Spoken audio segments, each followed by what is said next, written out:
Қайырлы күн достар, қалдарыңыз қалай? Мен сіздерге бүгін керемет күшті бір ақпаратпен бөліскім келіп тұр. Жалпы 350 мың адамның энергиясын бір сеанста тазалайтын ең керемет фишканы айтқым келіп тұр. Назар қойып прям тыңдаңыздар. Себебі мен өзім осы нәрсенің барлығын бойымнан, практикамнан, адамдардан өткізіп, нәтижесін сіздерге бүгін алла қаласа ниет етіп отырмын айтуға. Жалпы сіздер өздеріңіз мынау секрет фильм көрдіңіздер ма?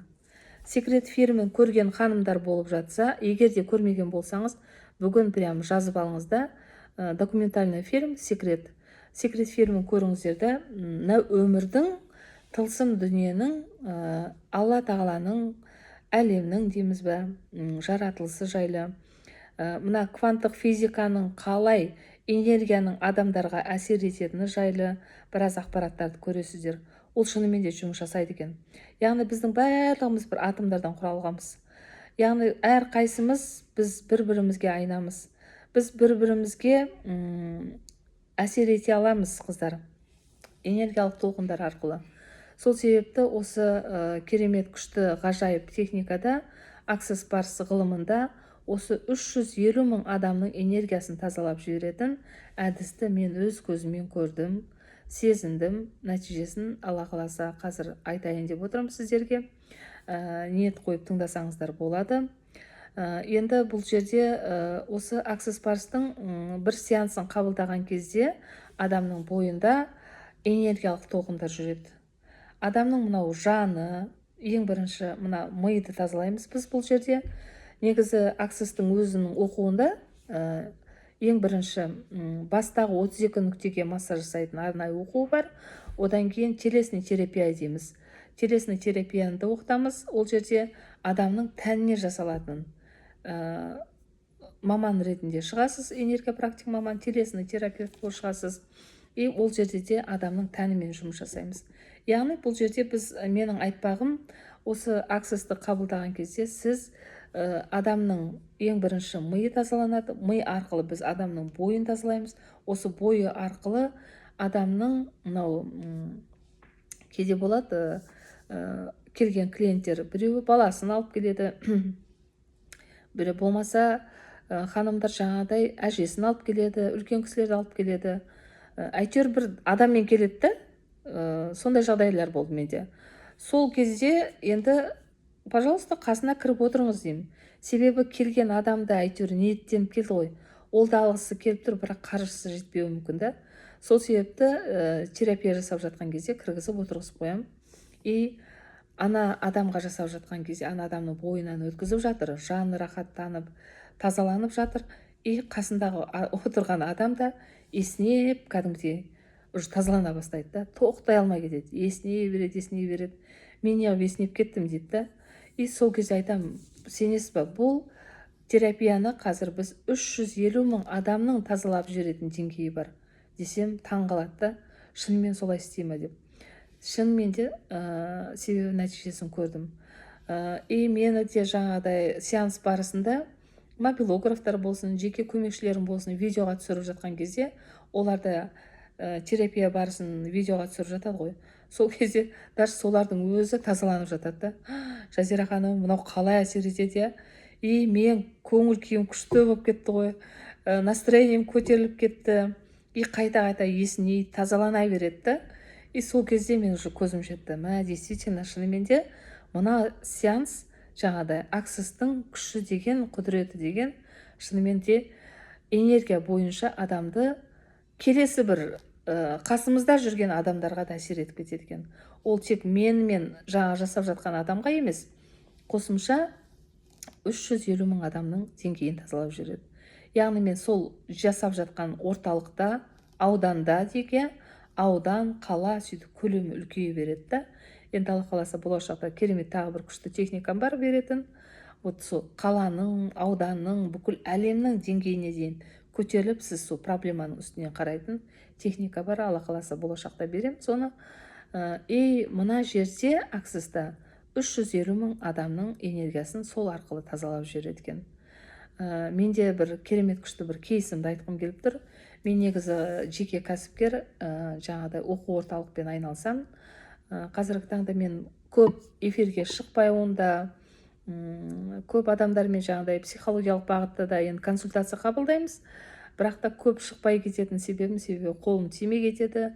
Осы ақпараттарды бергім ақ келеді, бірақ уақыт шектеулі болып жатады. Сол кезде менде оқу орталыққа келген бір ата-ана қызымды апармаған жерім жоқ дейді.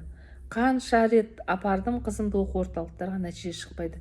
Ренжімеңіз, біз сіздің балаңызды оқыта алмаймыз дейді. Себебі есте сақтау қабілеті төмен баланың. Ақпаратты қабылдай алмайды. Бұны психологиялық түрде мен каждый орталыққа келген ата-анамен де баламен де жұмыс жасаймын. Психологиялық бағытта көп жұмыс жасаймын. Себебі біздің орталықтың керемет өркендеп өсіп жатқанын содан деп ойлаймын. Әйтеуір адамдарға бір пайдамыз тисе екен. Келген алдыма Алла тағала аманат қылып сол баланы маған жіберді ма, мен содан 2 есе нәтиже көру үшін психологиялық бағытпен жұмыс жасаймын. Сол кезде менде нәтиже күшті шығып жатады. Енді өзімнің мынау 20 жыл, 25 жылдық методикама сенімді болғаннан кейін жақсы, мен баланы қабылдайын, 1-2 күн көрейін дедім. 1-2 күн қабылдап көрейін, қай жерде бала түсінбей жатыр, қандай программада қалып қойды деп қабылдап көрдік баланы. Действительно, шынымен де бала ұқпайды. 2-ге 3-ті қос десем түсіне алмайды. Ар айтамыз, бер айтамыз. Әйтпесе ол уже үлкен сыныпқа көшкен бала. Түсіндім, значит, бұл жерде баланың кішкентай кезінде бір өзіне түшілік бір травмасы қалған ғой. Значит, бала бір нәрседен қорыққан. Сол нәрсені анықтадым да, анасына айттым. Бірақ анасы өзі психолог екен, психолог маман екен. Бірақ декретте отырған қазіргі таңда ана болғандықтан, мен апай өзім психологпын, қалай жұмыс жасап көрдім дейді, нәтиже шығара алмадым дейді. Сіздің бір рекламаңызды көріп, ми жаттығулары деген рекламаңызды көрдім да, мүмкін осы кісі көмектесетін шығар деген ниетпен сізге алып келдім дейді. Менің тағы да бір керемет чудо нәрсем, ол әр жіберген адамды Алла тағала маған жіберді деп қабылдаймын. Алланың маған жіберіп отырған екен, Алладан көмек сұрау арқылы. Аллахым, осы адамды маған ниет етіп жібердің ғой, мен енді бұған қалай көмектессем болады? Фишка сұрақта да, қыздар. Егер де түсінген адам болса, санасы қабылдаған адам болса, осы нәрсені түсінеді деп ойлаймын. Фишка сұрақта. Осы сұрақты қалай қойып бастадым? Менің миыма қайта-қайта келеді, аксесті қабылдау керек деген сұрақ келе берді. Жарайды, сонымен 2-3 күн көрдім. Нәтиже кішкене шыға ма, шықпай ма көріп жатырмыз. Анасына рұқсат сұрадым. Кешіріңіз, менде терең бір терапия жасайтын сеанс бар. Сол сеансты мен қызыңызға жасап көрсем, қалай қарайсыз? Ол кісі не істесеңіз де істеңіз, лишь бы нәтиже шығарып беріңізші баламнан деген екен. Ана аксесті қабылдап көрдік. Аксесті қабылдаған кезде кішкентай қыз, Аллахым, рахмет, Алла деп жатыр да. Мен сол кезде өзім шок болдым шынымен де. Кішкентай ғана бала Алланы қалай танып жатыр, Алла деген қалай түсініп келіп жатыр бұған. Сол кезде мен шынымен де кәдімгідей таң қалдым. Баланы сеанс қабылдағаннан кейін міндетті түрде қайтардым. Есенесіздер ме, ертесі не болған? Қандай керемет чудо нәрсе болған. Сол кезде ертеңгісін әжесі тұрады, сұрайды мамасынан, сендер кеше қайда барып келдіңдер, не жағдай болды деп. Сонымен өстіп қызымды жаңағыдай бір психолог апайға апардым, консультация қабылдады, ол кісі бір сеанс жасады деп, телефонын берші деп та сразу. Маған телефон берші, мен барып сөйлесейін деген ғой. Телефонды алып, ана қызды бірге сабаққа алып маған келеді. Менімен сөйлесіп жатыр, сізбен сөйлесуге бола ма деп. Ол жерде айтып жатыр да, сіз кеше менің немереме сеанс жасапсыз дейді. Ал сол сеанс жасағаныңыздың арқасында мен үйде жатырмын, мен сізді көрген жоқпын дейді. Қараңыздар қыздар, мен сізді көрген жоқпын, мен сізбен танымаймын да сізді дейді. Ал қалай мен мына жақта жатып, мен тазаланып жатырмын дейді да. Себебі ол кісінің кішкене қасиеті бар екен бойында. Сол кезде бар мен түсіндім. Сіз сол жайлы айтқыңыз келіп тұр ма деп.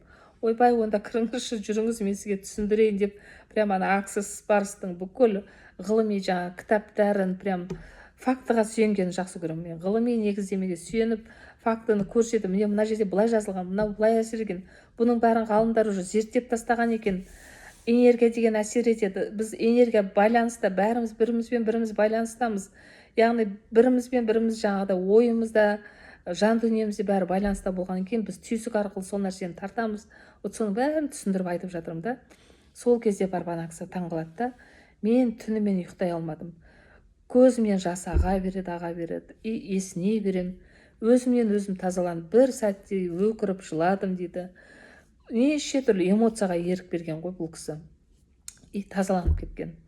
Ертесі сенесіздер ма? Ертесі бұл кісі айтады, сіз қай уақытта преміңіз? Түстен кейін мен негізі адам қабылдайтынмын. Түстен кейін сағат 1-ге жазылып қойды. Қызын қабылдап жатырмын ғой, немересін. Сенсеңіздер, мына балада, ойбай, әлі таңғалам, шыны керек, бір сеанстың әсерінде ондықтарды, жүздіктерді есепті шығарып жатыр ғой. 2-ге 3-ті қостырамадым, 3 күн жүрдім. Ал қанша оқу орталыққа барған, қанша ай жүрген, жүре берген ғой, болмаған нәтиже. Себебі бұл жерде опять айналып келген кезде мына мидағы бір установка тұр ғой. Кезінде может оқи алмайды. Бізде ата-аналарға мен қатты қапа болатын, көп ата-аналар өзі жаңағыдай баланы ұрып оқытатын ата-аналар бар, ұрсып оқытатын ата-аналар бар. Кейбір енді мұғалімдерде қатты сөйлейтін мұғалімдерде бар, сол кезде бала қорқып қалғанда, сол нәрсе блок болып тұр ғой миында. Оқу келген кезде балаға бір миы отказ береді да, саған бір жаңағыдай қорқыныш келе жатыр, саған бір кедергі келе жатыр, саған бір қатты әсер ететін, жаныңды күйзелтетін бір нәрсе келе жатыр деген нәрсе келеді, ми жабылады да қалады. Қанша берме, ана ақпаратты қабылдай алмайды. Ал біз бірақ сеанстың нәтижесінде Алланың қалауымен осы Access Bars-ты қабылдағаннан кейін ертесі балаға бірлікті беріп көрдім, шығарып тастайды. 10-ды берем, шығарып тастайды. 100-ді берем, шығарып тастайды. Мен шок болдым сол кезде. Шынымен де мынау действительно әсер етеді екен ғой деп. Вот содан бастап мен уже әрбір келген балаға міндетті түрде ата-анасына рұқсат сұрайтын болдым. Жаным, күнім, нәтиже бермейді емес, береді. Ұзақ процесс болып кетеді. Егер де сіз мына сеансты қабылдасаңыз, балаңыз шынымен де тез әсер алатын еді деймін да. Сол сияқты бізде мына өмірдің күйбең тіршілігінде жүріп, жандарым, күндерім шыны керек, қаншама күйзелісте, депрессияда жүрген, қайта-қайта қарызға кіре беретін программалар тұр ғой мына миымызда. Қайдағы бір бала кезден қалып қалған бір ата-аналарымыздың бір убеждениялар, установкалар тұр да, сол қағиданың кесірінен мына өмірімізде оңдалмай жатамыз. Келесі бір деңгейге көтеріле алмай жатамыз да. Сол себепті өздеріңізді қиындатпаңыздаршы. Өздеріңізді қиындатпай, міндетті түрде келіңіздер де сеанс қабылдап көріңіздер. Егер де ұнап жатса, ары қарай оқуын да оқып көріңіз. Себебі ол сіздің денсаулығыңызға әсер етеді. Сіз бір өзіңізге жасау арқылы, менде ханымдар болды, Access-ті алып кетеді, үйінде күйеуі бәленбай жыл виза аламай жүрген қой, Кореяға барам деп. Сол күні виза алып кетеді. Бәленбай жыл, бәленбай уақыт жаңағыдай баламды балабақшаға тіркей алмай жүрдім. Қанша жыл үйде декретте отырым дейді. Сеанстан кейін шығып кетеді да, сол уақытта телефонмен звондап қалады, балаңызды бүгін тіркеуге аламыз, ертесі дайындалып балаларыңызды алып келіңіздер деген. Енді ондай чудалар менде өте көп кейстер қыздар. Ол енді сенулеріңіз де мүмкін, сенбеулеріңіз де мүмкін, өз еріктеріңізде, бірақ та мен шынымен де осы нәтижелердің бәрін көргеннен кейін халықтың алдына шығып, айтып, түсіндіріп жатқан жағдайым бар. Енді шәкірттерімде де нәтиже өте көп, Аллаға шүкір, өздері оқып, отбасыларына қолданып, балаларына жасағаннан кейін, балалар аяқ асты шетелге путевкалар ұтып алып жатады. Болмаса жаңа күшті бір гран-приларды ұтып алып жатқан адамдар болды. Бәленбай жыл өмірі қиындықта шаршап жүрген қыздар бір күннің ішінде министерствода медаль алып келгенде қыздар болды, Аллаға сансыз шүкір. Яғни шешімді қабылдау ғой бұл жерде. Ең керемет күшті нәрсе бұл жерде шешімді қабылдап, өзінің өміріне немқұрайлы қарамай, өзіне рұқсат берді. Мен жанымды бұдан ары азаптамаймын, мен жанымды қинағым келмейді, мен бүгіннен бастап жаныма рұқсат беріп, жанымды емдеуге келдім деп ниет етіп келді ма, ары қарай маман ретінде біз әрқашан көмектесуге дайынбыз. Сол себепті егер де осы айтып жатқан нәрселерім жүректеріңізге тиіп жатса, көңілдеріңізден шығып жатса, келіп қабылдап көріңіздер. Нәтижесін әрине Алла ғой беретін. Алла береді, Алла ниет еткен адамды да алып келеді. Мен ондай қатты көп реклама да жасамаймын, бірақ та өзім бойымнан өткеннен кейін, адамдардан нәтиже көріп жатқаннан кейін, мүмкін бір қиналып жатқан адамдар болса, өміріне қажет ететін адамдар болса, қабылдайды деген ниеттемін. Мүмкіндігінше кері байланыс жасап, комментарий жазып, подписка жасап қойыңыздар менің YouTube арнама. Алла қаласа, бұдан да керемет күшті ақпараттарды беретін боламын. Негізі жалпы психология саласында біз қызмет жасаймыз, консультация беремін адамдарға, өмірлеріне керемет күшті жаңағыдай разбор жасаймыз. Маг-терапиямен айналысамын. Маг-терапияда өте керемет күшті бір өнім ғой. Адамға прям санасында бір күннің ішінде трансформация жасап жүретін керемет күшті құрал маг-терапия. Нейрография арқылы адамның бойындағы мына бәленбай жыл ұстап жүрген өкпе реніштерінен айырылатын керемет күшті практикалық жұмыстар бар. Мастер-класстарымыз бар, арнайы дайындалған сабақтарымыз да бар. Егер де қажет деп танып жатсаңыздар, кері байланыс жасаңыздар, қай өнім өзіңізге ұнайды, соны қабылдап көресіз, нәтижесін көп күттірмейді. Жарты сағатта, бір сағатта Алла қаласа нәтижесін көріп жатасыздар. Рахмет сіздерге.